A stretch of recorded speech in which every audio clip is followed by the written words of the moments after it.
Bonjour tout le monde et bienvenue sur ma chaîne Artbox Tuto. Nous allons voir aujourd'hui les calques sous Krita. C'est un chapitre, une vidéo assez courte, je pense. Je sais pas pour l'instant, on verra.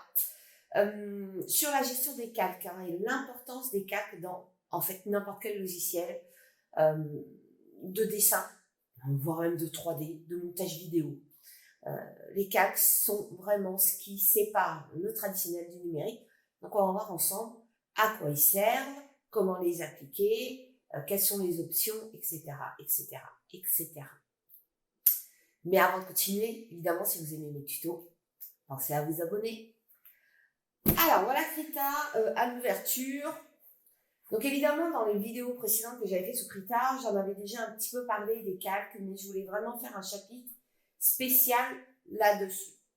Donc, je vais d'abord créer un nouveau fichier, parce que ce qui dit gestion de calque, dit forcément j'ai besoin d'un fichier. Sinon, je ne peux pas les gérer. Donc, je vais faire fichier nouveau.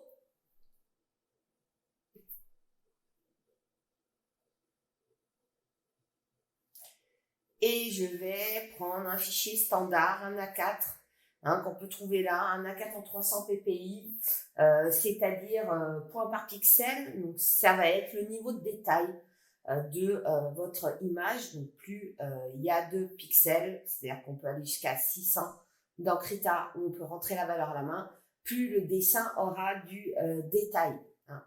Mais 300, la plupart du temps, 300, ça suffit largement. Et je fais créer.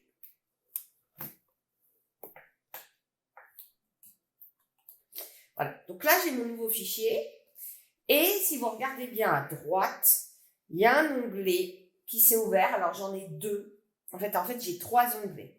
J'ai la roue chromatique. Ça fera l'objet d'un tuto sur les harmonies de couleurs en illustration.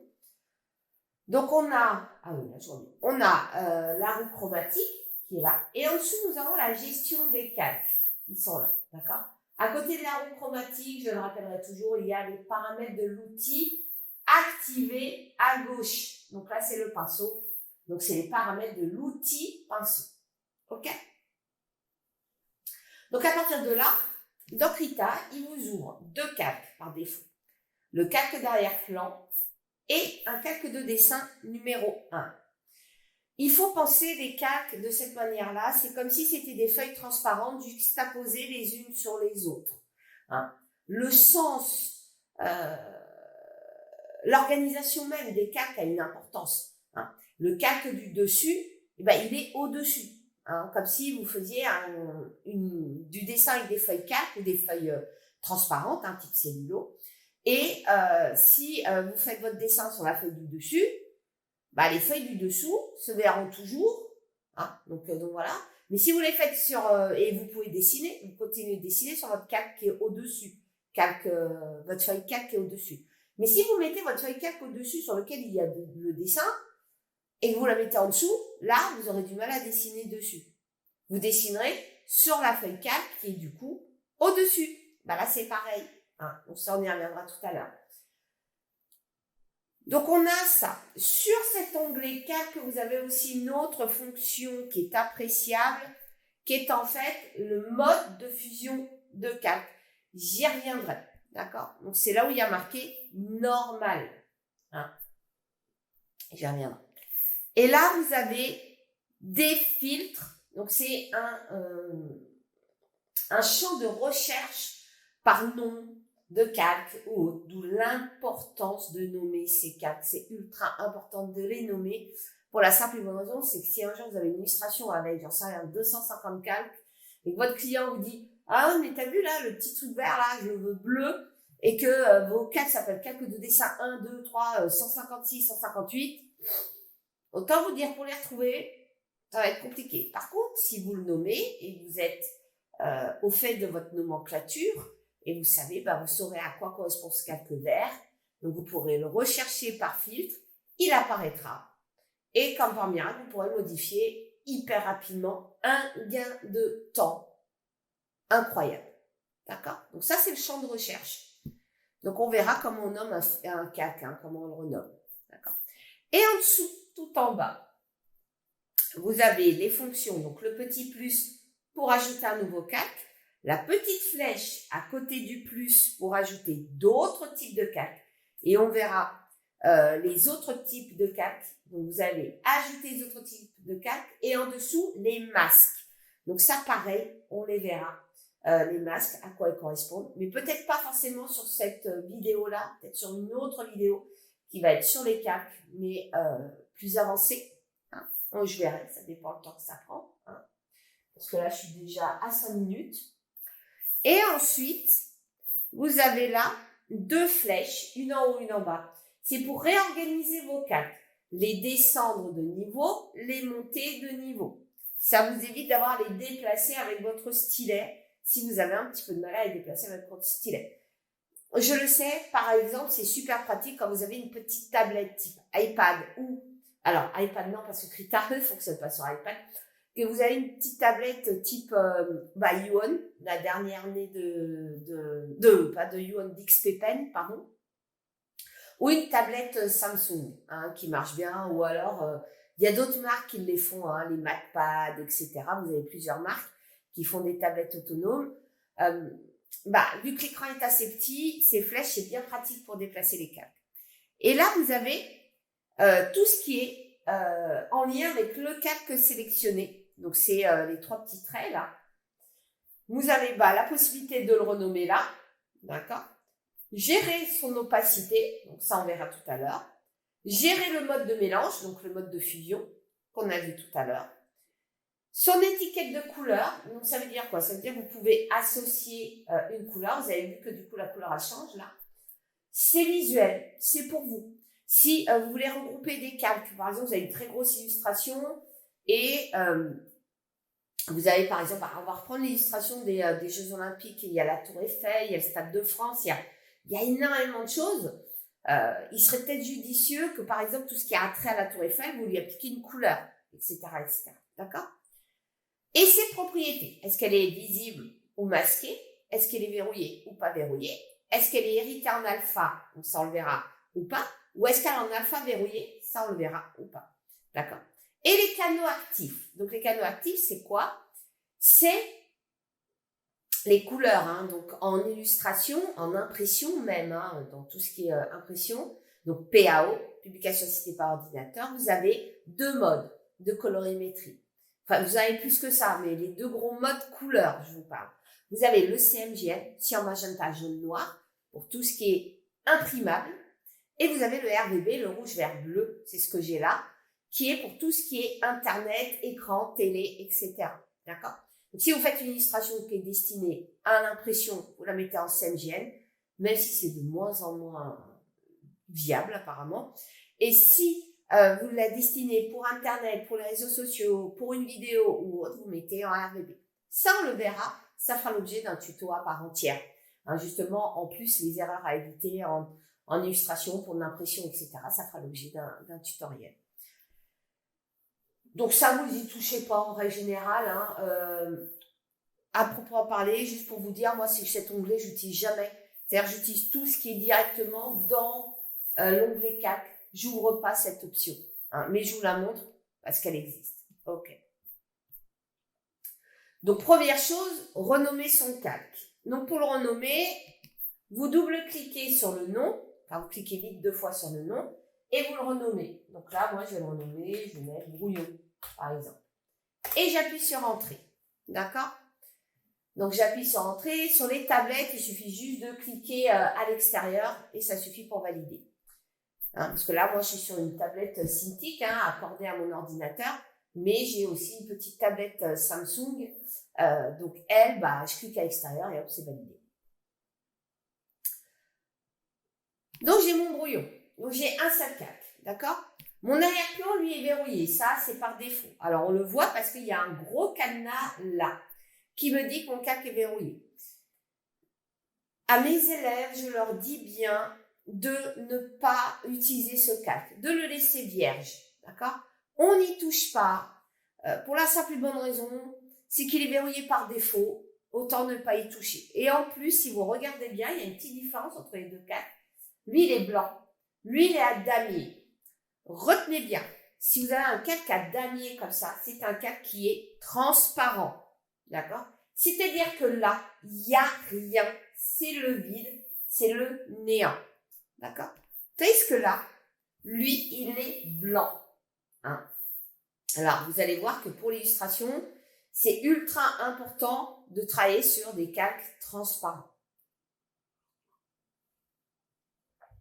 Alors, c'est parti. Je vais faire un petit croquis. Alors, ça va être un truc bateau, hein, vraiment. Ne me jugez pas sur mon dessin, parce que c'est pas le but du stage enfin, c'est pas le but de ce tuto, pardon, de vous parler, de vous faire un chouette dessin. Le but, c'est vraiment de vous faire un petit tuto. Hein. Mais à titre d'exemple, si j'ouvre une illustration, alors je vais essayer d'en trouver une qui a été faite sous Krita. Voilà, cette boule de matériaux. Voilà. Ah ouais, mais d'accord. Bah, c'est le travail fini, donc non, aucun intérêt. C'est pas ça que je voulais. C'est un contre-exemple. Je dois avoir des illustrations là-dedans. Alors, non, elle n'est pas finie. Non. Putain, mais à croire que j'ai aucune illustration finie sous Krita ou quoi? Cra. Ah bah oui, effectivement. Le panda. Ah bah tiens, on va prendre elle. Voilà. Voilà.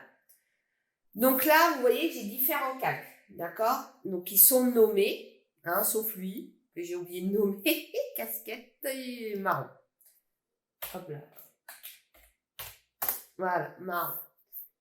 D'accord? Donc j'ai différents calques. Hein, vous avez vu, c'est organisé. Hein, on verra qu'on peut ranger les calques dans des dossiers. Et on verra que sur ces dossiers, on peut appliquer certains effets, hein, certains filtres, certains masques pour faciliter le travail. Donc là, vous voyez, donc c'est organisé comme ça. Alors, c'est pas le pire dessin que j'ai des dessins où il y a encore plus de calques, où c'est le bordel. Je vais pas vous les montrer, je n'ai pas envie de me taper la honte. Alors, on va commencer. Donc, je vais faire simple, je vais vous faire un cercle, parce que ça va être beaucoup plus parlant. Allez, je fais un cercle. Voilà. Et dans ce cercle, je vais le remplir. Voilà. Donc, oh, le Japon. Et je fais un cercle. Voilà. J'ai fait mon cercle. Mon cercle, il est sur fond blanc. Il est sur fond blanc, pour la simple et bonne raison, c'est qu'il y a un calque d'arrière-plan. Si je coche l'œil qui est là, je le masque, c'est-à-dire que je rends ce calque d'arrière-plan invisible. Voilà. Et donc là, je vois bien qu'il est sur fond transparent. D'accord? Donc ça, c'est pratique, c'est facile. Si je masque mon objet, mon rond, voilà, d'ailleurs, je vais le renommer en rond, et ben mon rond a disparu de la surface. Alors, j'ai juste changé le filtre parce que ça me gêne, ce filtre de couleur. Voilà. D'accord? Donc, il est sur fond transparent. Je sais sur quel calque je suis parce que si vous cliquez, vous avez une bande bleue qui apparaît. Si la bande est bleue, c'est que votre calque est actif, c'est-à-dire que c'est sur celui-là que vous allez peindre. D'accord? Donc, faites attention avant de faire quoi que ce soit, vérifiez le calque sur lequel vous êtes. Moi, j'ai beaucoup d'élèves, ils peignent et puis ils regardent après et ils se disent « Mince, je me suis trompé de calque, j'ai peint sur mon brouillon. » Pour rattraper ça, ça va être un peu compliqué. Et ils n'ont pas vérifié avant sur quel calque ils sont. Donc, ça va venir vite, hein, cet automatisme. Ok? Donc là, on n'a pas. Je vais créer un deuxième calque et je vais faire un deuxième rond. Donc, je clique sur le petit plus. Alors, évidemment, il y a ce plus. Il y a toujours 3 manières de faire un truc. Donc, vous avez plus. D'accord, je clique droit qui a décidé de partir à chaille. Voilà.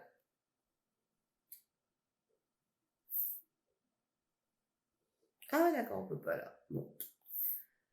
Et on a... Quoi?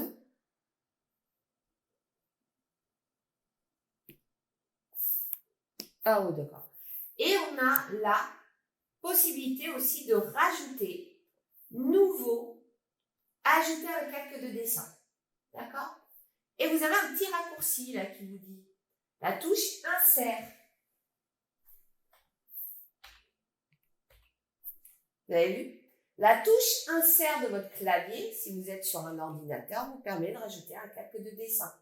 Donc, il y a toujours 3 manières de faire les choses.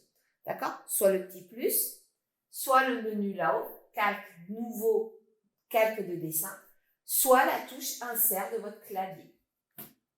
Après, c'est vous qui choisissez la meilleure méthode. Moi, je clique sur le plus. Parce que, alors, une fois sur deux, je suis pas sur mon ordinateur, je suis sur ma tablette, donc j'ai pas de clavier. Hop, donc je crée un nouveau calque de dessin et là je vais le renommer rond bleu. Là, je vais le faire en bleu. Rond bleu. Donc je clique, je fais un autre cercle. Ouais, bah ça serait bien que je choisisse la couleur avant. Hop. Ouais, ça va, c'est pas trop violent. Voilà. Et là, je fais mon rond. D'accord? Donc là, j'ai 2 ronds. Je crée un nouveau calque et là, je vais faire un rond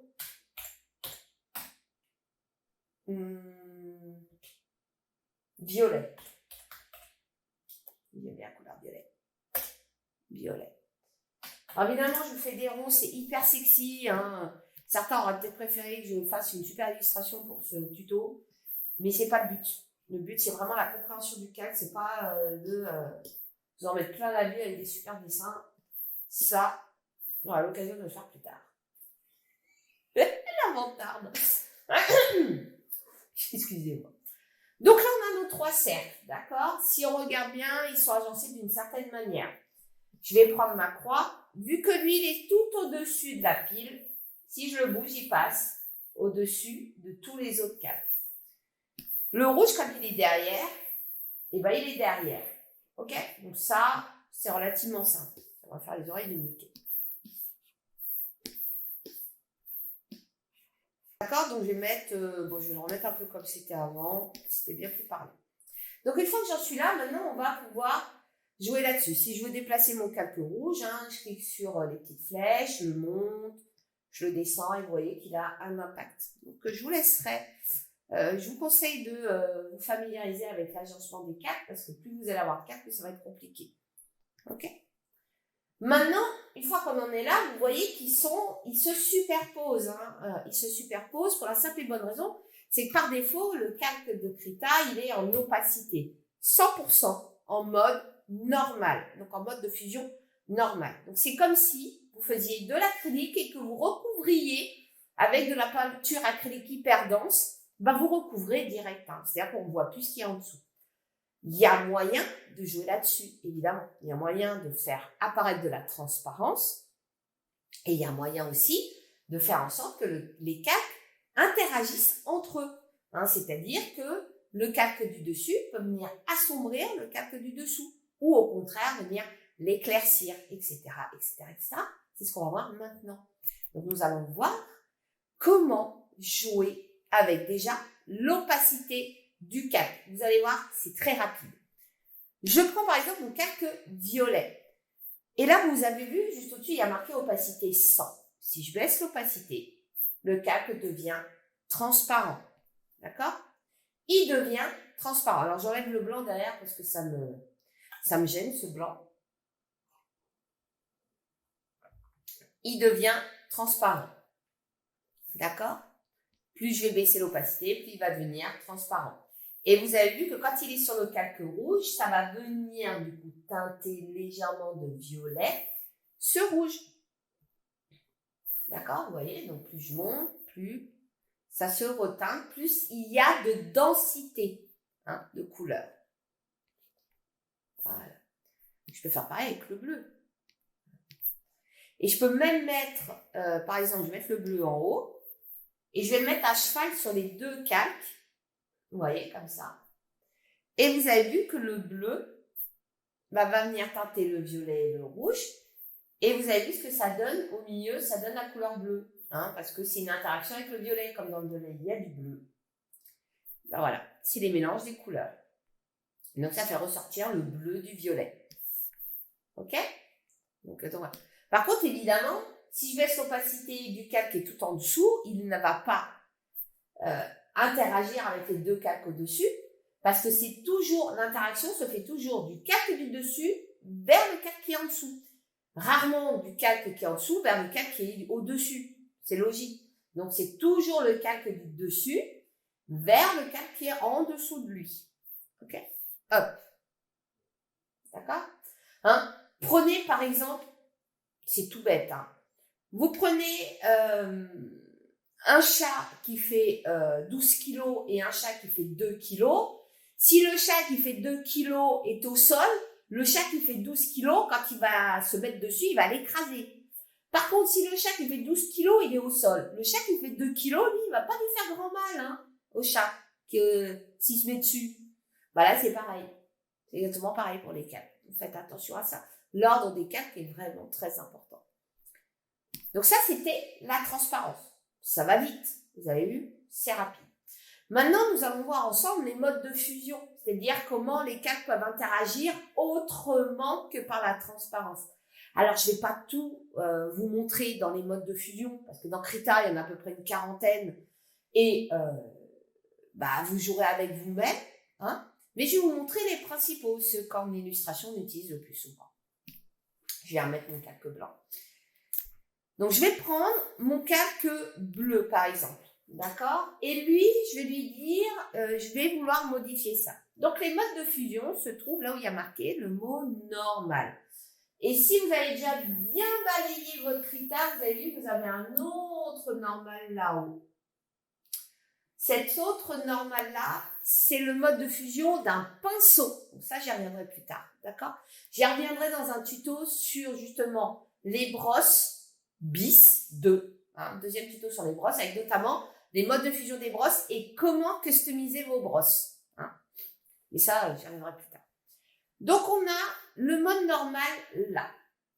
D'accord? Donc, par défaut, c'est comme s'il y avait une opacité à 100% et qui recouvre entièrement les autres calques. Ça, voilà. Hein. Donc, vous avez différents modes.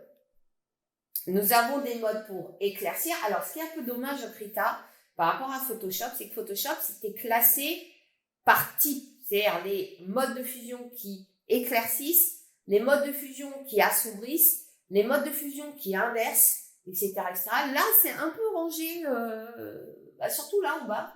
Bon, c'est un peu compliqué pour aller les chercher, hein. Mais honnêtement, à titre perso, j'en utilise à peu près 5 de modes de fusion sur toute la liste. Hein, parce que si vous dépliez, vous allez voir, vous en avez toute une pelletée. Hein. L'avantage, c'est qu'ils sont cochés, décochés. Ça veut dire que si vous les décochez, ils disparaissent de la liste là-haut. Donc, vous pouvez ne garder que ceux que vous utilisez. Vraiment pour un gain de temps. Donc, on va prendre par exemple le premier, addition. Vous avez vu que si je clique sur addition, qu'est-ce que fait le calque? Sur un fond blanc, il disparaît, évidemment, parce qu'il ne peut pas éclaircir du blanc.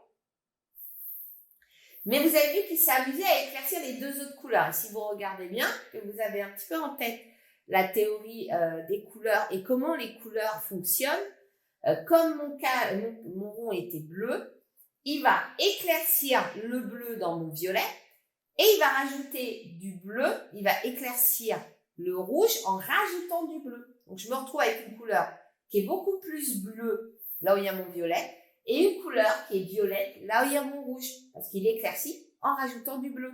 Il additionne les couleurs entre elles en les éclaircissant. D'accord? Vous voyez? Ok? Donc, évidemment, je ne vais pas tous vous les faire. Mais addition, ça peut être bien pratique.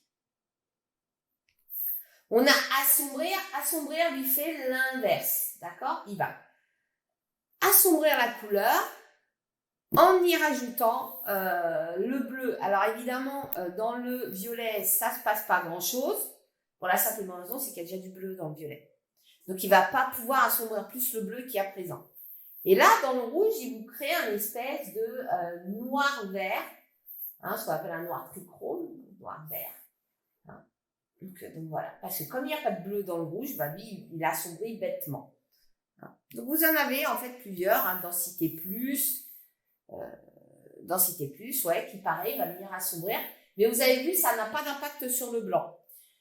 Il y a très peu de modes de fusion qui ont un impact direct sur le blanc pour la simple raison, c'est que le blanc n'est pas une couleur, c'est une valeur. C'est la valeur la plus claire d'une couleur. tout comme le noir est la valeur la plus sombre d'une couleur. Donc, effectivement, les modes de fusion n'auront pas d'impact sur eux. Alors, on a... Voilà, donc on en a plusieurs, hein, et on a le multiplié, qu'on utilise assez régulièrement, qui est très proche d'assombrir, hein, à quelques détails près, si vous regardez bien. Assombrir n'a pas d'impact là dans le violet. Vous voyez ce que multiplier a un impact. D'accord? Il va quand même assombrir. Donc le mode multiplier est souvent utilisé quand on veut faire par exemple les ombres d'un vêtement, les ombres de la peau ou autre. On va utiliser ce mode multiplier. Donc prendre toujours la même couleur, mais en mode multiplié, le 4 en mode multiplié va venir l'assombrir. Donc ça c'est pratique. Hein. Je vous laisserai vous amuser avec, hein. Mais sur des calques couleur peau, vous faites votre base. Par-dessus, vous faites un nouveau 4. Vous utilisez toujours la même couleur pour poser les ombres. Mais vous mettez votre 4 en mode multiplié. Vous allez voir, ça va l'assombrir. Hein. Alors, c'est bien quand on débute. Mais au bout d'un moment, moi, je préfère que vous cherchiez vos couleurs. C'est mieux. Hein, en fait, c'est bien mieux. Mais bon, ça, c'est un autre débat. Vous avez le mode saturation qui fait absolument rien. Hein. Voilà. Et vous avez le mode éclaircir, qui est comme le mode assombrir, mais à l'envers. S'il y a du bleu dans la couleur sur laquelle vous voulez que ça s'affecte, ça ne bougera pas. Mais comme là, il n'y a pas de bleu dans cette couleur-là, ça bouge. Donc faites attention aussi à ça. Alors après, il y en a toutes sortes, hein, quadratiques. Alors il y a chaleur, c'est comme assombrir. Hein, il y en a beaucoup, lueur. Bon, bah voilà, lueur, quoi.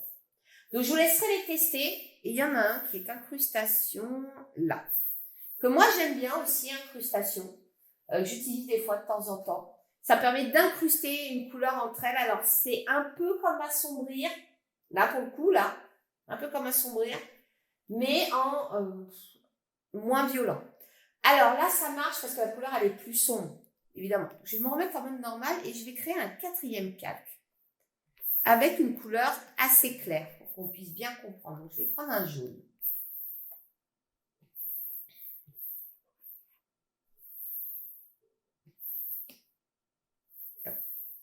Je vais même modifier un peu ma couleur. Donc, je vais faire filtre ajusté, ajustement TSV. Voilà. Ah, bien. Voilà. Donc, j'ai pris une couleur un peu plus claire. Bon jaune.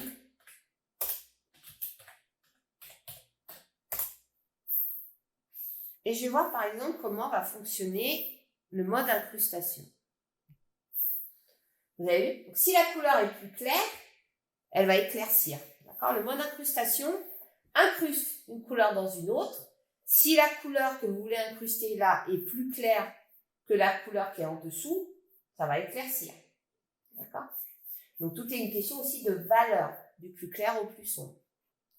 Ok. Donc, le mode multiplié, lui, va toujours assombrir, mais moins, parce que la couleur est plus claire. Alors, le mode multiplié n'a aucun impact avec le calque blanc. Ça ne va pas l'assombrir ni l'éclaircir. Ça va faire juste qu'il est là. Il est toujours présent. Ok? Donc, vous pouvez vraiment vous amuser avec les couleurs comme ça et vous pouvez vraiment aller très, très, très, très, très loin. Hein, binaire. Ouais, binaire, ça ne fait pas grand-chose. Implication. Voilà, on a implication, par exemple, bah, ça éclaircit vachement. Hein, d'accord?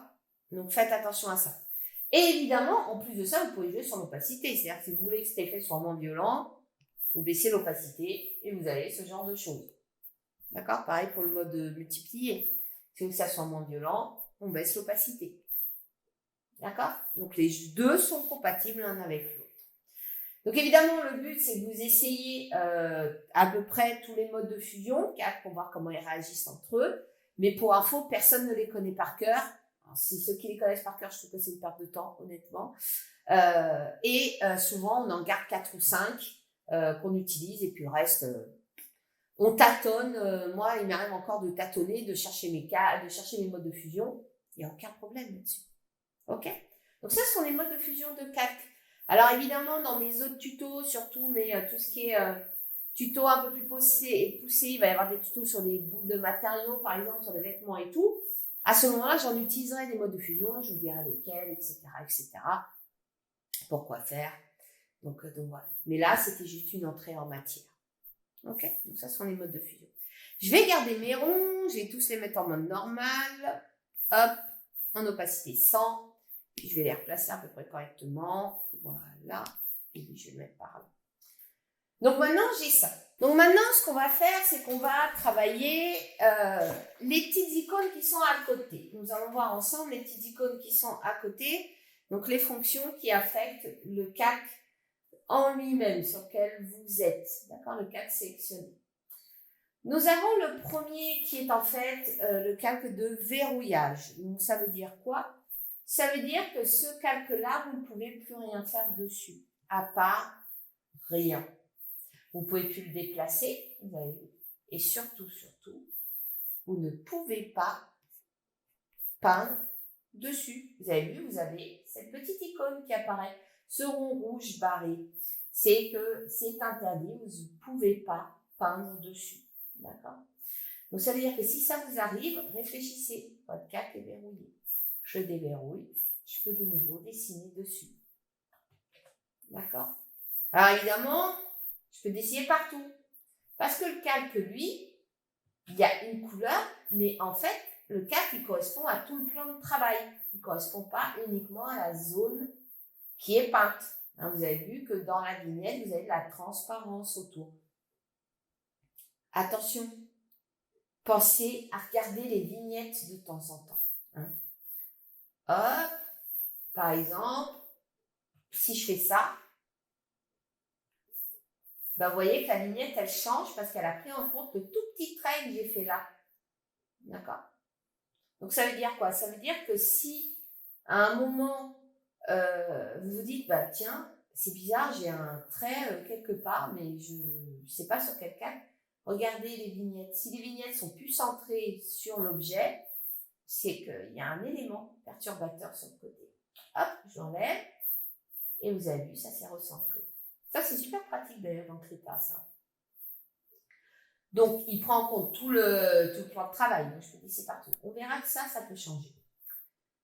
Donc, on a ce verrouillage. Donc, on verrouille, on déverrouille. Je vous conseille en illustration, c'est dès que vous avez fini avec un calque, verrouillez-le. Mais vraiment, ça vous évite les conneries. Ensuite, on a l'héritage alpha. Donc, on va voir maintenant l'alpha hérité. Donc, alors, qu'est-ce que c'est? Donc, c'est un truc un peu particulier. Moi, je n'utilise pas personnellement l'alpha hérité. C'est vrai que je pourrais parce que ça facilite la vie. L'alpha hérité, c'est en fait un moyen de dessiner. Donc, c'est-à-dire que quand vous créez, vous faites par exemple cette forme bleue, je veux dessiner dans cette forme bleue sans dépasser, mais je ne veux pas dessiner sur le calque forme bleue. Je veux dessiner sur un nouveau calque et sur ce nouveau calque, je veux ne pas déborder. Il y a deux solutions dans Krita pour faire ça.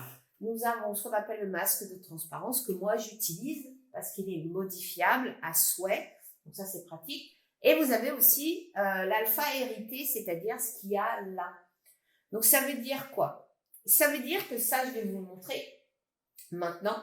C'est quand vous dessinez, par exemple, je crée un nouveau calque et je le dessine là. Vous avez vu que je déborde allègrement sur mon rond bleu. D'accord? Je veux que ce joli trait là, parce que je suis en train de faire un truc hyper graphique, ce joli trait, je veux qu'il soit cantonné à l'intérieur du rond bleu et que tout ce qui déborde s'efface. Bah là, je vais utiliser l'alpha hérité. Pour cela, j'ai besoin de créer un groupe de calques dans lequel il y aura ces deux calques. Le calque de trait, donc ces traits là, hop, et ce calque rond bleu. Pour créer un groupe de calques, je sélectionne mes deux calques avec le contrôle. Hein, vous avez vu, j'ai contrôle activé, la touche contrôle est activée, j'appuie dessus. Et je vais faire contrôle G. Voilà. Ou alors, si vous n'avez pas cette possibilité, je sais, et que vous êtes sur tablette par exemple, hein, je vais créer d'abord un groupe et puis je vais les glisser dedans. Donc pour créer un groupe, c'est bien ça, petite flèche à côté du plus, ajouter un calque de groupe et ensuite vous prenez votre calque trait, vous le glissez dedans, vous prenez votre calque rond bleu, vous glissez dedans, ça revient au même, d'accord? Donc là, j'ai bien mis 2 calques, parce que je vois bien dans le dossier qu'il y a bien les 2 calques. Donc là, je vais appeler dossier. Et lui, qu'est-ce que je vais faire? Je vais lui dire, prends la transparence de mon rond bleu. D'accord? Parce que je tiens à rappeler. Voilà. D'accord? Prends la transparence de mon rond bleu et tout ce qui est en transparent à la poubelle. D'accord? Tout ce qui est dans la zone transparente à la poubelle. Et c'est là. Hop! Alpha hérité. Donc, vous avez vu cette petite icône-là. Et ça ne débordera plus. D'accord? Alors, le seul souci de ça, c'est que si je veux, par exemple, qu'une petite partie dépasse là, parce que je vais faire un truc assez graphique, là, ça va être un poil compliqué. D'accord? Donc, on verra dans un autre tutoriel, notamment, on verra dans un autre tutoriel les masques de transparence, quand on verra tout ce qui est masque de coloration, masque de transparence, etc., que c'est pour moi une solution qui est un poil plus pratique quand même que ça. Hop. Donc là, mais je vous montre à quoi sert la transparence hérité. D'accord? L'alpha hérité. Donc l'alpha et transparence, c'est la même chose. La couche alpha en numérique, c'est la couche de transparence. Donc je désactive, je réactive, je désactive, je réactive. Ok? Donc ça, je vais l'enlever parce qu'on n'en a plus besoin. Je sors mon dessin du groupe et j'enlève le dossier. Voilà, et je réactive tout le reste. Donc là, on a vu l'alpha hérité et maintenant, nous allons voir la dernière icône la dernière icône qui est en fait le verrouillage de l'alpha, donc verrouillage de la transparence, verrouillage de l'alpha, c'est pareil. Ça veut dire quoi? Alors ça, c'est the option. The option, ça va vous permettre de peindre sans déborder. C'est-à-dire que là, j'ai verrouillé mon fond bleu. Donc ça veut dire quoi? Ça veut dire que tout ce qui n'est pas peint, donc tout ce qui n'est pas bleu, je peux pas peindre. Voilà. Il va fermer le dessin à l'intérieur de là où il y a déjà une couleur.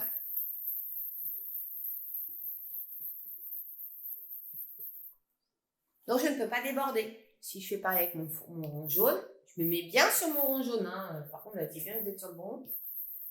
Voilà. Alors, on va peut-être prendre une autre couleur là. Ça fait un peu mal aux yeux.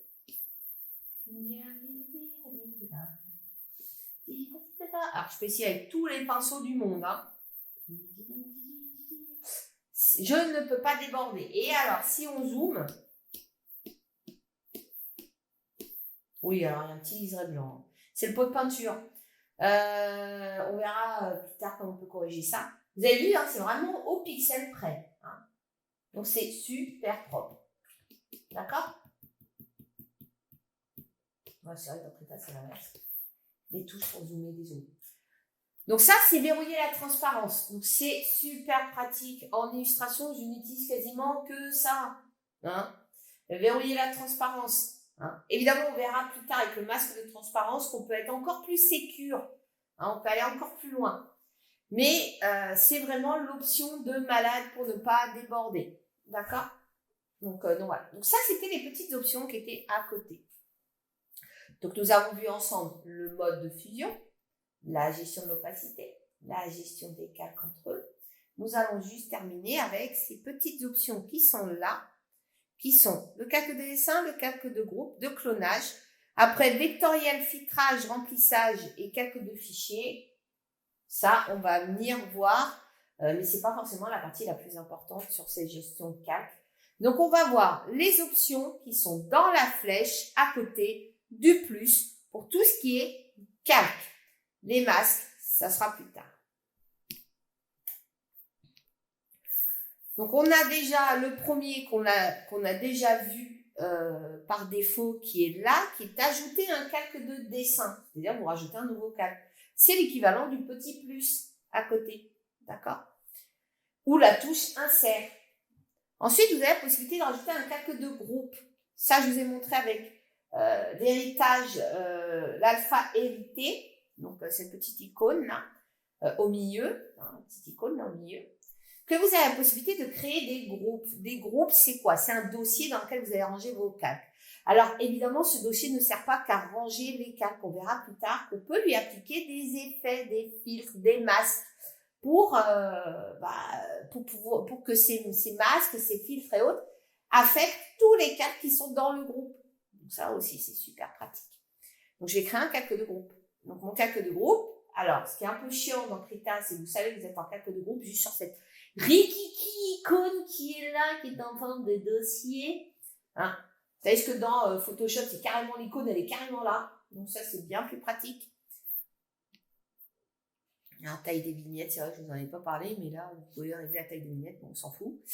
Et là, je vais appeler dossier. Voilà, hop.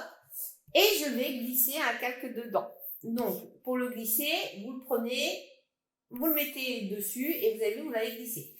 Comment savoir qu'il est dans le groupe? Bah, c'est pas compliqué. Il y a la petite encoche là. Et surtout, il est décalé par rapport à l'autre calque. D'accord? Donc, hop. Voilà. Allez, viens là, toi. Voilà. Je peux mettre des groupes dans des groupes, dans des groupes, dans des groupes, dans des groupes. Je crée un nouveau groupe. Hop, je prends mon groupe. Je glisse dedans. Ce qui fait que ça me crée un escalier. D'accord?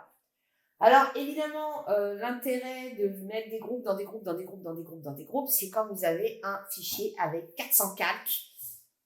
Il y a un moment, vous allez tout ranger ça dans des groupes, dans des groupes, dans des groupes, dans des groupes, dans des groupes, pour que quand vous allez replier le groupe, ça soit beaucoup plus propre. D'accord? Vous n'ayez pas une liste de 400 calques qui s'agglutinent comme ça, les uns sur les autres, mais que ça soit bien rangé. D'accord? Donc voilà. Donc ça, c'est tout pour les groupes. Hein. Pour l'instant, moi, je me contente de ça sur ce cours. Donc, on a nos groupes qui sont là. Ensuite, vous avez la possibilité, donc je vais enlever,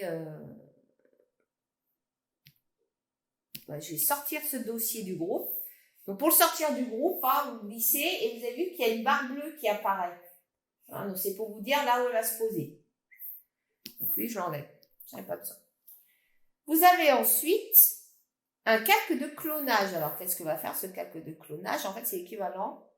Ce calque de clonage, hop, il va tout bêtement cloner le calque sur lequel vous étiez.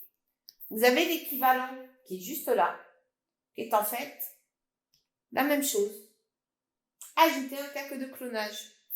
Donc ça, pareil, c'est pratique pour faire vos essais, pour éviter d'abîmer un super calque, etc., etc. Ok.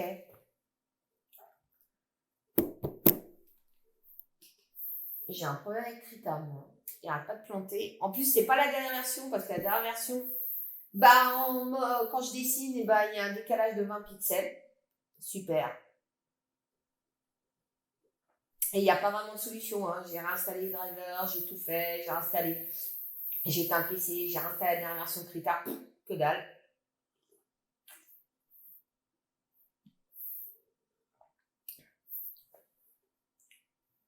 Oh bah.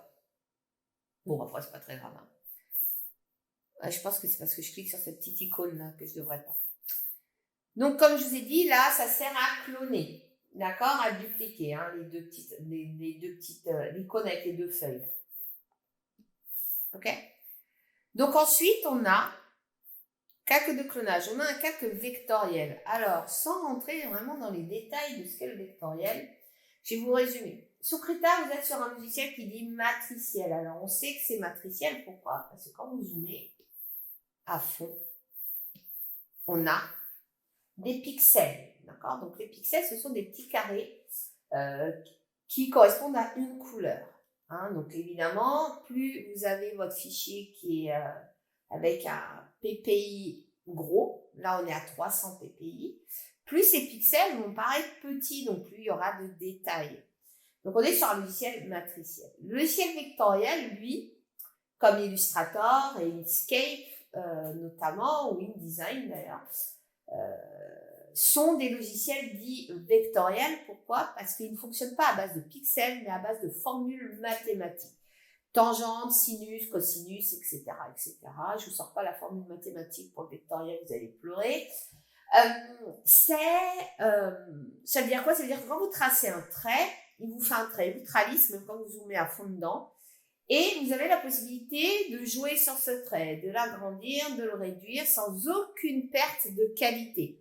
Pourquoi? Parce que le logiciel recalcule en temps réel la position de chaque point, le point d'entrée et le point de sortie, et de tous les points intermédiaires pour que vous puissiez toujours avoir un dessin lisse. On utilise le vectoriel en fait dans la création de logos, surtout. D'accord? Surtout, hein, parce qu'on l'utilise aussi ailleurs, mais surtout dans la création de logos. Donc, est-ce qu'il y a un intérêt vraiment à avoir du vectoriel dans un logiciel matriciel? Alors là, autant avoir un logiciel vectoriel direct. Parce qu'au final, ça vous fait quand même des pixels. D'accord? Donc, je vais passer ce calque parce que honnêtement,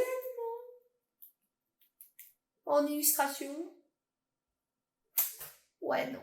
non. Mais il existe, il est là. Donc, si vous avez envie de vous amuser avec. Ensuite, on a ce qu'on appelle les calques de filtrage. Donc, un calque de filtrage, c'est un calque qui va se mettre au-dessus de tous vos autres calques, mais qui va aussi rajouter un filtre. Alors, Dieu sait que moi, les filtres, comment dire, les filtres pour faire peinture à l'huile, filtres pour faire, j'en sais rien moi, effet aquarelle et tout. Généralement, quand on est un illustrateur qui commence à avoir de l'expérience, on fuit ça comme la peste, et on se barre. Donc, voilà. Mais il y a des filtres, là-dedans, il y a les filtres d'ajustement de couleur. Donc, voilà. Donc, je vais créer un calque de filtrage. Je crée un calque de filtrage. Je choisis quel filtre je vais utiliser dans le mode ajusté. Donc, vous avez vu, par exemple, si je fais désaturer, ah ouais, d'accord, j'ai 3 fois la même couleur, quoi. Ah, j'ai 3 fois la même valeur. Ouais, bah super, Nadège. Bon, ça fera aussi l'objet d'un tuto sur les harmonies de couleurs. Donc, vous avez vu, waouh, ça m'a inversé toutes les couleurs. Donc, voilà, seuil, ça la transforme en noir et blanc, normal. Niveau, par exemple, j'ai joué avec le niveau. Donc, ça, pareil, objet d'un tuto, hein, les filtres. Hop, je joue avec. Donc, vous avez vu que ça affecte, en fait, tous les calques qui vont être en dessous. Si je fais OK, ça m'a créé un calque, d'accord, dans lequel il a tout regroupé, tous les calques en dessous, et il m'a appliqué l'effet.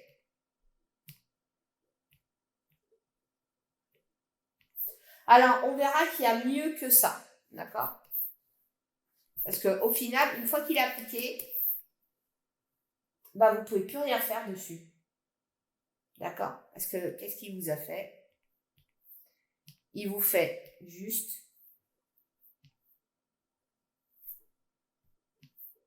un calque de filtrage. D'accord? Avec un filtre qui est appliqué et qui n'est pas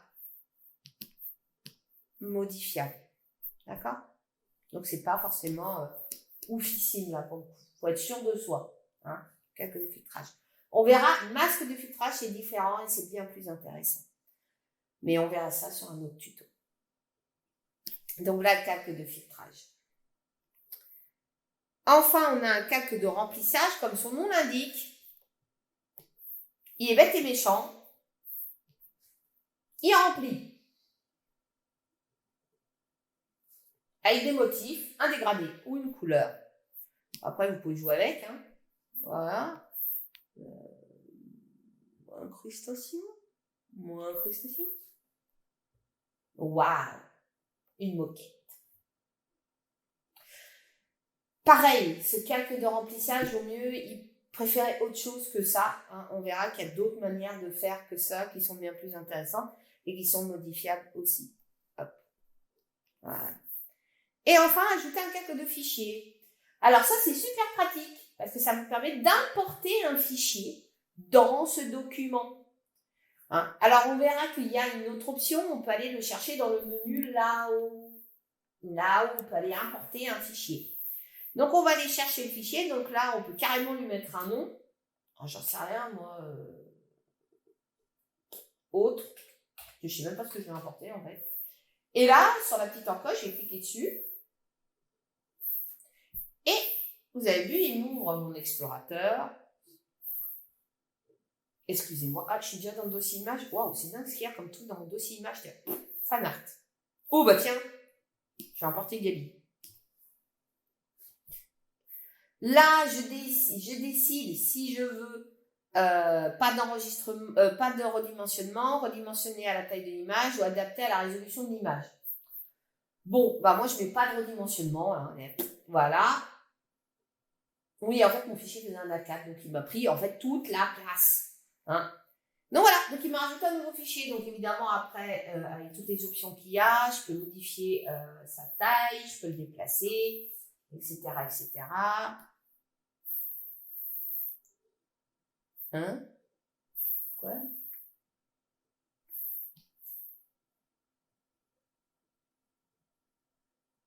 Ah ouais, d'accord, ok. Donc dans ce cas-là, je peux pas le... Ouais, bah je vais convertir au... Ah, il s'ouvre à côté. Attendez, je viens de découvrir un truc. Je crois que je viens de découvrir une petite fonction assez sympa. Ouais, non, ça on verra plus tard, c'est un peu complexe. Ok. Donc, ouais, voilà. Donc là, je peux importer mon objet, d'accord? Si je le convertis en calque de dessin, voilà. Ensuite, si je clique droit dessus et que je le convertis en calque de dessin, il devient un calque comme un autre sur lequel je vais pouvoir jouer avec, c'est-à-dire le redimensionner, etc. Sinon, s'il n'est pas un calque de dessin, il est ce qu'on appelle un objet dynamique, donc ça c'est une fonction un peu avancée, et je ne peux pas jouer avec, donc il faut que je le convertisse. Donc pour convertir un calque en calque de dessin, on clique droit sur la vignette et on fait convertir en calque de dessin, d'accord? Donc voilà. Et là, bah, du coup, je peux le déplacer, je peux le redimensionner, etc., etc. Donc, c'est pour avoir une ref. Il y a une autre méthode qui est plus simple pour importer un calque et qui fonctionne très bien. C'est qu'on va aller dans le menu calque là-haut. Excusez-moi, on va faire importer et on va faire importer un calque là. Ça revient au même. On va aller chercher une deuxième Gali. Voilà. Et là, c'est directement un calque de dessin.